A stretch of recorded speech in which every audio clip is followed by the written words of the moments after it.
Vishwabrahmana corporation ఏర్పాటు చేయాలని కోరుతూ నిర్మల్ జిల్లా కలెక్టర్ కార్యాలయం ఎదుట విశ్వబ్రాహ్మణ సంఘం నాయకులు సోమవారం ధర్నా చేపట్టారు. తెలంగాణ రాష్ట్ర సాధనలో విశ్వబ్రాహ్మణులు కీలక పాత్ర పోషించారని గుర్తు చేశారు. రాష్ట్రం కోసం శ్రీకాంతాచారి తన ప్రాణాలు అర్పించారని అన్నారు. రాష్ట్రం ఏర్పడి 10 ఏళ్లు గడుస్తున్నా ఇప్పటి వరకు విశ్వబ్రాహ్మణ కులస్తుల సమస్యలు పరిష్కరించలేదంటూ ఆవేదన వ్యక్తం చేశారు. కార్పొరేటు జ్యువెలరీ దుకాణాలతో విశ్వబ్రాహ్మణులు ఉపాధిని కోల్పోతున్నారని చెప్పారు. 50 ఏళ్ల పైబడిన వారికి ప్రభుత్వం పెన్షన్ సౌకర్యం కల్పించాలని కోరారు. అనంతరం కలెక్టరేట్లో వినతి పత్రాన్ని అందజేశారు.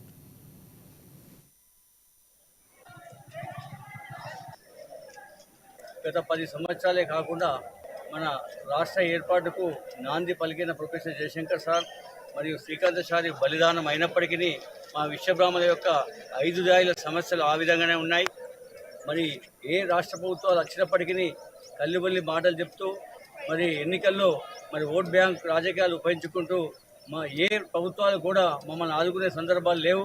విశ్వబ్రాహ్మణ కార్పొరేషన్ పాలక మండలిని వెంటనే ఏర్పాటు చేసి మరి విధులు 1000 కోట్లు రిలీజ్ చేయాల్సిందిగా కోరుకుంటూ 5 దాయిలు ఈ యొక్క యంత్రాలు రావడం వల్ల మా 5 దాయిలైన పనులు కోల్పోవడం జరిగింది. కాబట్టి అందరికీ 50 సంవత్సరాలు ఉన్న వ్యక్తులందరికీ మరి 5,000 పెన్షన్లు ఇవ్వాల్సిందిగా కోరుతూ ప్రభుత్వ రాయితో మరి అందరికీ మరి 10 లక్షల రూపాయల లోన్లు ఇస్తూ మమ్మల్ని ఆదుకోవాలని చెప్పేసి ఇవాళ 33 జిల్లాలో మరి అన్ని జిల్లాల్లో కలెక్టర్ కార్యాలయంలో విశ్వబ్రాహ్మణుల యొక్క సమస్యలను మరి మెమోరాండం